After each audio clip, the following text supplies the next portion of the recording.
शांति। आज 28 मई 2021 के मधुर महावाक्य है और आज की मुरली में बाबा कहे कि रूह को, आत्मा को पावन बनाने की विधि क्या है।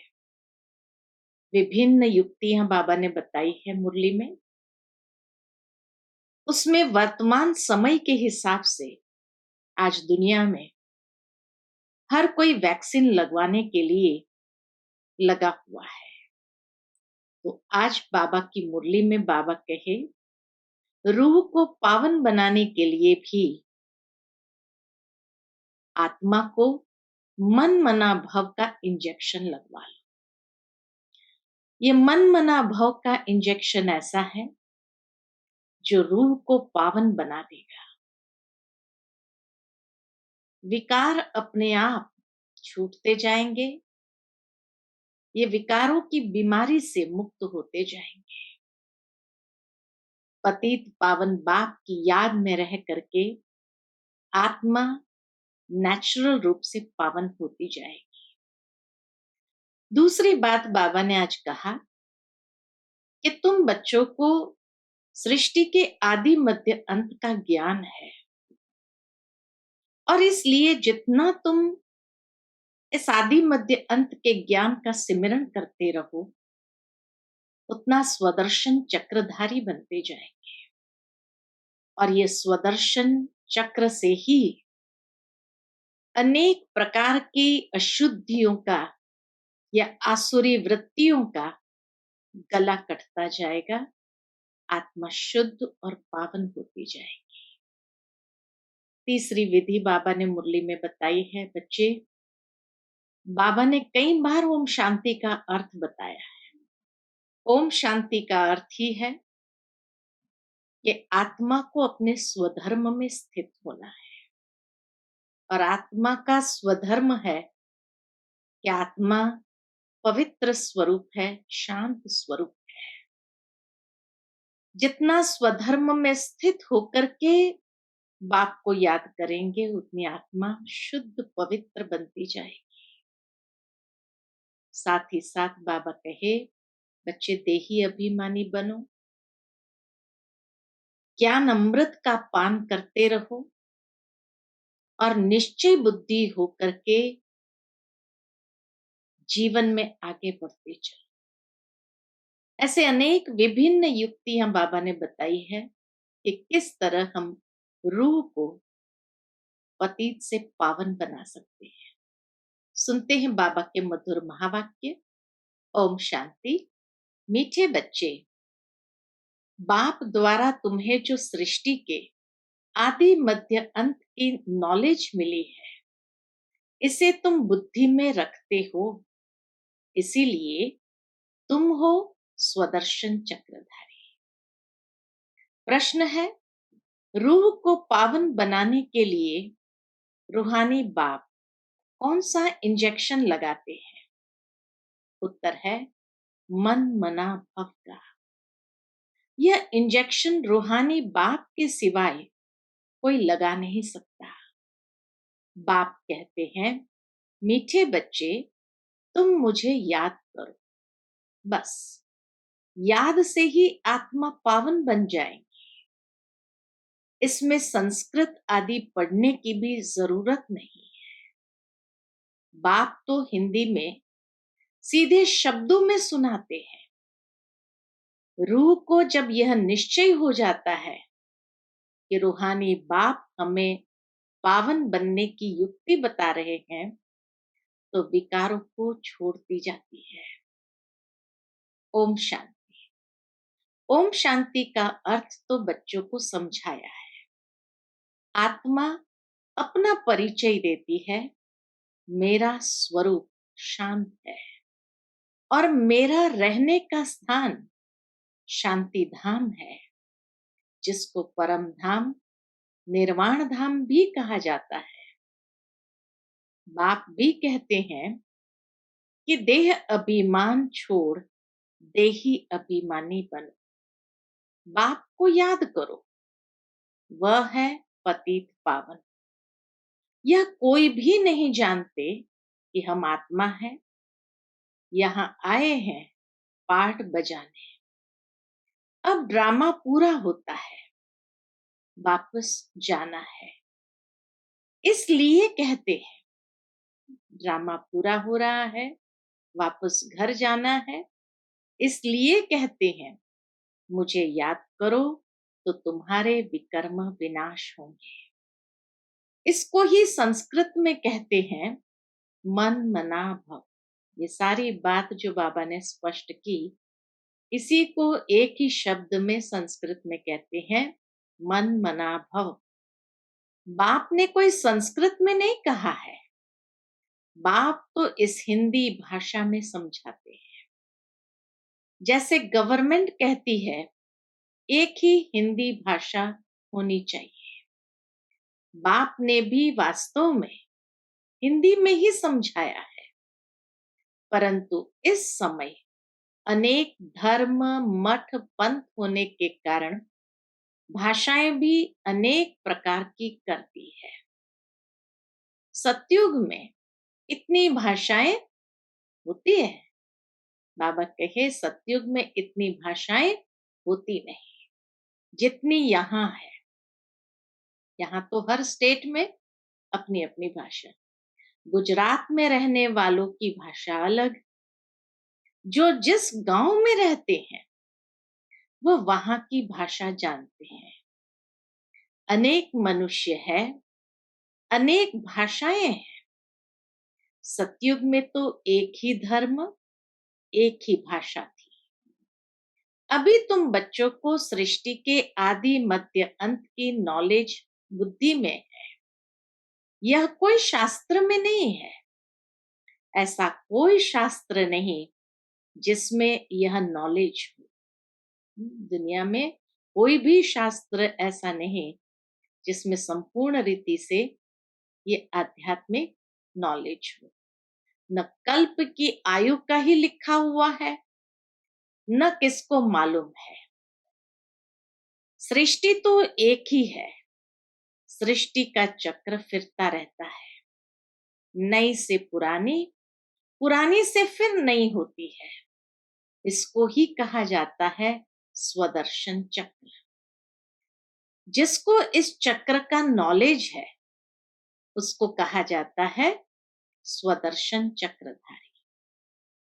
आत्मा को ज्ञान रहता है ये सृष्टि चक्र कैसे फिरता है। वह फिर कृष्ण को, विष्णु को स्वदर्शन चक्र दे देते हैं।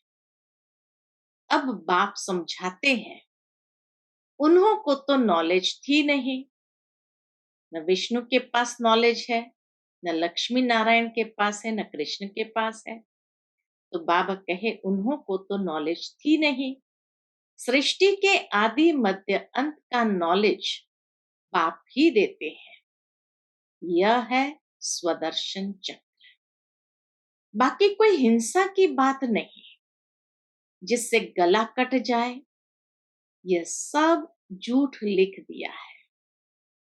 यह नॉलेज बाप के सिवाय कोई मनुष्य मात्र दे न सके।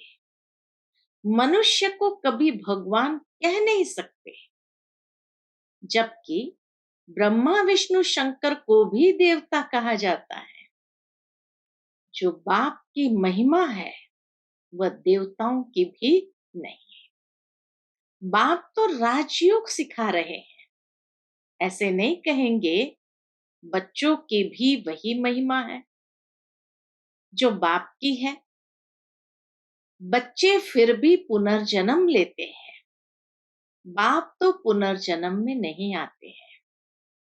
बच्चे बाप को याद करते हैं, ऊंचे ते ऊंचा है भगवान, वह सदा पावन है। भगवान सदा पावन है। बच्चे पावन बन फिर पतित बनते हैं।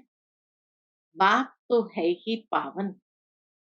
बाप का वर्षा भी जरूर चाहिए। किसको चाहिए ये वर्षा? तो बाबा कहे बाप का वर्षा भी जरूर चाहिए बच्चों को। एक तो मुक्ति चाहिए। क्या वर्षा चाहिए?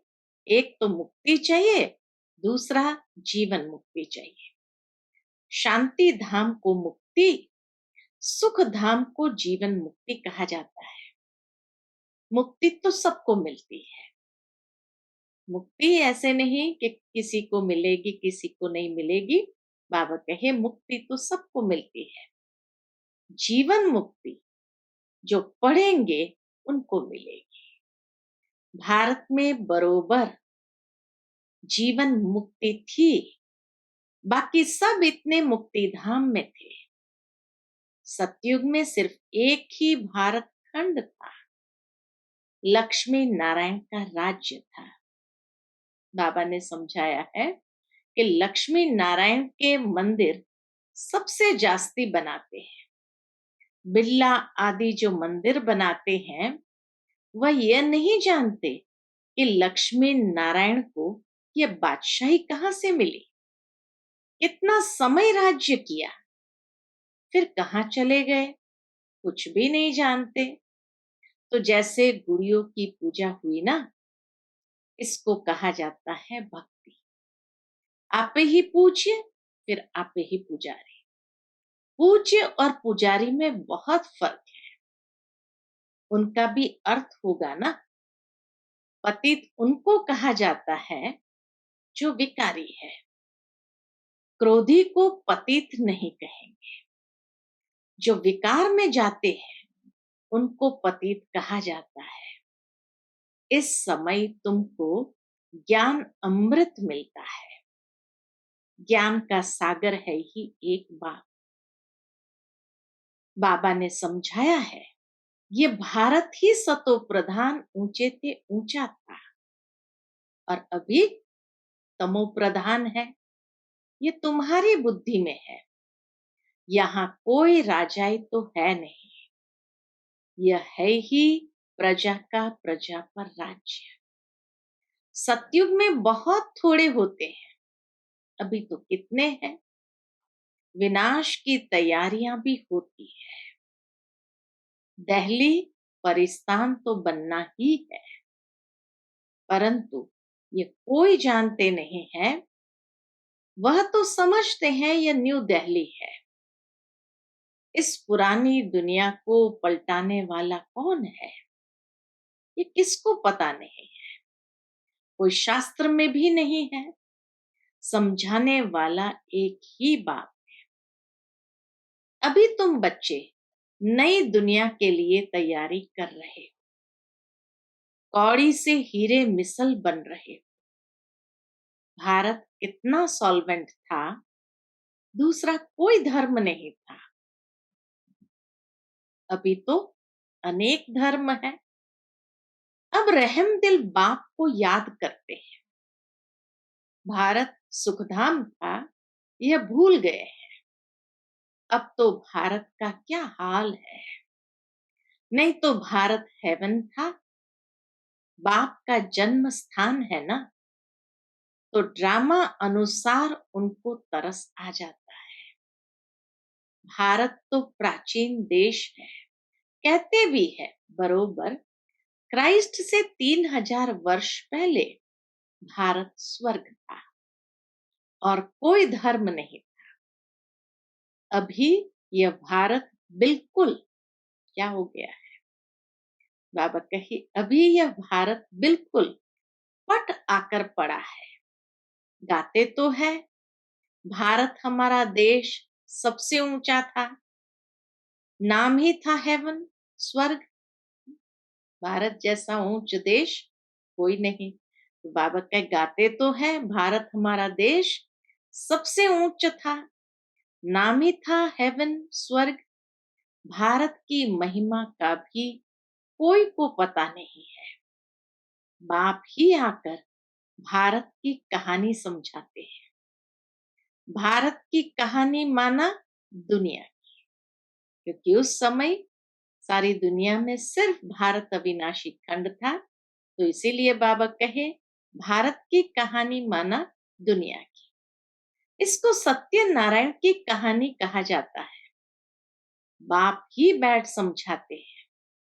पूरे 5000 वर्ष पहले भारत में लक्ष्मी नारायण का राज्य था, जिन्हों के चित्र भी है। परंतु उन्हों को राज्य कैसे मिला? उन्हों को ये राज्य कैसे मिला? सतयुग के आगे क्या था? संगम के आगे क्या था? कलयुग। यह है संगम युग, जिसमें बाप को आना पड़ता है। क्यों क्यों आना पड़ता है बाप को? बाबा कहे, क्योंकि जब पुरानी दुनिया को नया बनाना हो तभी मुझे आना पड़ता है, पतित दुनिया को पावन बनाने। मेरे लिए फिर कह दिया है सर्वव्यापी। युगे युगे आते हैं। अभी सत्य क्या है, सर्वव्यापी है या युगे युगे आता है? तो मनुष्य ही मूंझ गए हैं। संगम युग को सिर्फ तुम जानते हो। तुम कौन हो? बोर्ड पर लिखा हुआ है, प्रजापिता ब्रह्मा कुमार कुमारी। ब्रह्मा का बाप कौन? शिव ऊंचते ऊंच, पीछे है ब्रह्मा, फिर ब्रह्मा द्वारा रचना होती है। प्रजापिता तो जरूर ब्रह्मा को ही कहा जाता है, शिव को प्रजापिता नहीं कहेंगे। शिव सभी आत्माओं का निराकार बाप है। फिर यहां आकर प्रजापिता ब्रह्मा द्वारा एडॉप्ट करते हैं। बाप समझाते हैं, मैंने इसमें प्रवेश किया है। उन द्वारा तुम मुख वंशावली ब्राह्मण बने हो। ब्रह्मा द्वारा ही तुमको ब्राह्मण बनाए, फिर देवता बनाता हूं। अभी तुम ब्रह्मा के बच्चे बने हो। ब्रह्मा किसका बच्चा? ब्रह्मा के बाप का कोई नाम है? वह है शिव निराकार बाप। वह आकर इनमें प्रवेश कर एडॉप्ट करते हैं, मुख वंशावली बनाते हैं। बाप कहते हैं, मैं इनके बहुत जन्मों के अंत में प्रवेश करता हूं। बाबा कहते, मैं इनके यानी ब्रह्मा बाबा के बहुत जन्मों के अंत में प्रवेश करता हूं। यह हमारा बन जाते हैं, संन्यास धारण करते हैं। ब्रह्मा बाबा भी शिव बाबा का बन जाता है, संन्यास धारण करते हैं।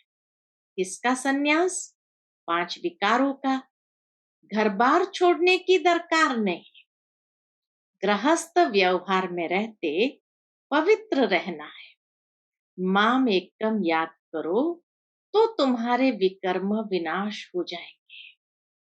यही योग है जिससे खाद निकल जाती है और तुम सतो प्रधान बन जाते हो।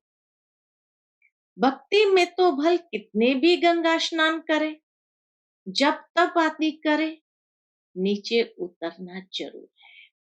कितना भी गंगा स्नान करे, जब तप आदि करे, नीचे उतरना जरूर है। सतो प्रधान थे, अब तमो प्रधान है। फिर सतो प्रधान कैसे बने? सो सिवाय बाप के कोई रास्ता बता न सके। बाप तो बिल्कुल ही सहज रीति बताते हैं। कौन सी सहज युक्ति बताते हैं? मां में कम याद करो। ये आत्माओं से बात करते हैं। कोई गुजरातियों व सिंधियों से बात नहीं करते। यह है ही रूहानी ज्ञान। शास्त्र में है जिस्मानी ज्ञान, रूहों को ही ज्ञान चाहिए। रूह ही पतित बना है, उनको ही रूहानी इंजेक्शन चाहिए। बाप को कहा जाता है रूहानी अविनाशी सर्जन। तो ये रूहानी अविनाशी सर्जन ही इंजेक्शन लगाते हैं ताकि रूह पतित से पावन बने। वह आकर अपना परिचय देते हैं कि मैं तुम्हारा रूहानी सर्जन हूं। तुम्हारी आत्मा पतित होने के कारण शरीर भी रोगी हो गया है। इस समय भारतवासी तथा सारी दुनिया नरकवासी है। फिर स्वर्गवासी कैसे बन सकती है? सो बाप समझाते हैं। बाप कहते हैं, मैं ही आकर सब बच्चों को स्वर्गवासी बनाता। तुम भी समझते हो बरोबर। हम नरकवासी थे, कलयुग को नरक कहा जाता है। अब नरक का भी अंत है। भारतवासी इस समय कहाँ है? बाबा कहे, भारतवासी इस समय रौरव नरक में पड़े हैं। इसको सॉवेरेंटी भी नहीं कहेंगे। लड़ते झगड़ते रहते हैं। अब बाप स्वर्ग में ले जाने लायक बनाते हैं तो उनका मानना चाहिए। अपने धर्म शास्त्र को भी नहीं जानते हैं, बाप को ही नहीं जानते। बाप कहते हैं, मैंने तुमको पतित से पावन बनाया था, न कि श्री कृष्ण ने। कृष्ण तो पावन नंबर 1 था। उनको कहते भी है श्याम सुंदर। तुम समझा सकते हो, भारत बहुत सुंदर था। सुंदरता देखनी हो तो अजमेर में मॉडल बना हुआ है कि भारत सोनी जैसी सुंदर थी, तो उसका मॉडल अजमेर में है। सुंदरता देखनी है तो अजमेर, जहां सोनी द्वारका है, वहां देखो। स्वर्ग में सोने हीरे के महल थे, अभी तो पत्थर पित्तर के हैं। सब तमो प्रधान है। तो बच्चे जानते हैं शिव बाबा ब्रह्मा दादा दोनों इकट्ठे हैं, इसलिए कहते हैं बाप दादा। वर्षा शिव बाबा से मिलता है। अगर दादा से कहेंगे तो बाकी शिव के पास क्या है? वर्षा शिव बाबा से मिलता है ब्रह्मा द्वारा। ब्रह्मा द्वारा विष्णुपुरी की स्थापना। अभी तो रावण राज्य है, सिवाय तुम्हारे सब नरकवासी है। तुम अभी संगम पर हो, अभी पतित से पावन बन रहे हो, फिर विश्व के मालिक बन जाएंगे। यह कोई मनुष्य नहीं पढ़ाते हैं। बाबा कहे, तुम पतित से पावन बन रहे हो, फिर विश्व का मालिक बन जाएंगे। यह कोई मनुष्य नहीं पढ़ाते हैं। तुमको मुरली कौन सुनाते हैं? शिव बाबा। परम धाम से आते हैं पुरानी दुनिया, पुराने शरीर में। कोई को निश्चय हो जाए तो फिर बाप से मिलने के सिवाय रह न सके। कहे, पहले बेहद के बाप को तो मिले, ठहर नहीं सकेंगे। कहेंगे बेहद का बाप जो स्वर्ग का मालिक बनाते हैं, उनके पास हमको फौरन ले चलो। देखे तो सही, शिव बाबा का रथ कौन सा है? वो लोग भी घोड़े को श्रृंगारते हैं, पट का निशानी रखते हैं। वह रथ था मोहम्मद का, जिसने धर्म स्थापन किया। भारतवासी फिर बैल को तिलक दे मंदिर में रखते हैं, समझते हैं इस पर शिव की सवारी हुई। अब बैल पर तो न शिव की न शंकर की सवारी है, कुछ भी समझते नहीं। शिव निराकार है, वह कैसे सवारी करेंगे? टांगे चाहिए जो बैल पर बैठ सके। यह है अंधश्रद्धा। तो सचमुच में भागीरथ ब्रह्मा बाबा ही कैसे नंदी है, और छोटा नंदी गुलजार दादी जो मंदिरों में दिखाया है, तो उसको रूपक के रूप में स्थूल में दिखा दिया। अच्छा, मीठे मीठे सिक्की लदे बच्चों प्रति माता पिता बाप दादा का याद प्यार और गुड मॉर्निंग। रूहानी बाप की रूहानी बच्चों को नमस्ते। हम सब रूहानी बच्चों की रूहानी माता पिता बाप दादा को याद प्यार गुड मॉर्निंग और नमस्ते। नमस्ते। शुक्रिया बाबा, शुक्रिया। आज की मुरली से धारणा के लिए मुख्य सार है। पहली पॉइंट, बाप से जो ज्ञान अमृत मिलता है उस अमृत को पीना और पिलाना है। पुजारी से पूज्य बनने के लिए विकारों का त्याग करना है। दूसरी पॉइंट, बाप जो स्वर्ग में जाने के लायक बना रहे हैं उनकी हर बात माननी है। पूरा निश्चय बुद्धि बनना है। आज का बाबा का मधुर वरदान है, अपने संपूर्ण स्वरूप के आवाहन द्वारा आवागमन के चक्र से छूटने वाले लकी सितारे भव। अपने संपूर्ण स्वरूप के आवाहन द्वारा आवागमन के चक्र से छूटने वाले लकी सितारे भव। अब अपनी संपूर्ण स्थिति व संपूर्ण स्वरूप का आवाहन करो तो वही स्वरूप सदा स्मृति में रहेगा। फिर जो कभी ऊंची स्थिति कभी नीची स्थिति में आने जाने का आवागमन का चक्र चलता है, ऊपर नीचे होते रहते ना स्थिति, उसको आवागमन कहा है। पुनर्जन्म की बात नहीं है, लेकिन स्थिति ऊपर नीचे जो होती है उसको आवागमन का चक्र कहा। तो कभी नीचे स्थिति में आने जाने का आवागमन का चक्र चलता है। बार बार स्मृति और विस्मृति के चक्र में आते हो, इस चक्र से मुक्त हो जाएंगे। वे लोग जन्म मरण के चक्र से छूटना चाहते हैं और आप लोग व्यर्थ बातों से छूट चमकते हुए लकी सितारे बन जाते हो। आज का स्लोगन है, किसी भी विघ्न के वश होना अर्थात डायमंड पर दाग लगाना। किसी भी विघ्न के वश होना अर्थात डायमंड पर दाग लगाना। तो डायमंड फ्लॉ वाला हो जाता है, इसलिए फ्लॉलेस डायमंड रहना है। तो विघ्नों के ऊपर जीत। अच्छा, Om Shanti. To watch Peace of Mind channel videos on YouTube, subscribe us on youtube.com/tvpeaceofmind. Just a click for a peaceful life.